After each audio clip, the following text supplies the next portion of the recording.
नमस्कार. शासन सेवा या आपल्या यूट्यूब चॅनलमध्ये आपल्या सर्वांचं स्वागत आहे. प्रधानमंत्री किसान सन्मान निधी योजना, ज्या योजनेतून 2,000 रुपयांचं मानधन जे आहे ते शेतकऱ्यांना मिळत असतं. त्याचबरोबर महाराष्ट्र शासनाची नमो शेतकरी सन्मान निधी योजना, ज्या योजनेतूनही 2,000 रुपयांचं मानधन जे आहे ते शेतकऱ्यांना मिळत असतं. याच योजनेचे पैसे येणं बाकी आहेत. कधीपर्यंत हे पैसे जे आहेत किंवा अनुदान जे आहे ते आपल्या खात्यात जमा होईल याबद्दलच आपण या व्हिडिओमध्ये चर्चा करणार आहोत.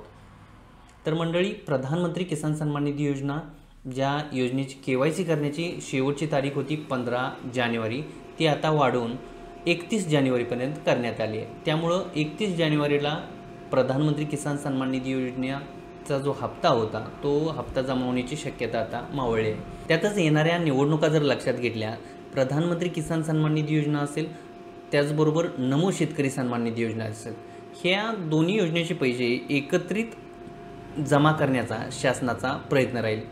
त्याचबरोबर 1 फेब्रुवारी रोजी बजेट जे आहे ते संसदेत सादर होणार आहे. भारताचं बजेट 1 फेब्रुवारी रोजी संसदेत सादर होत असतं.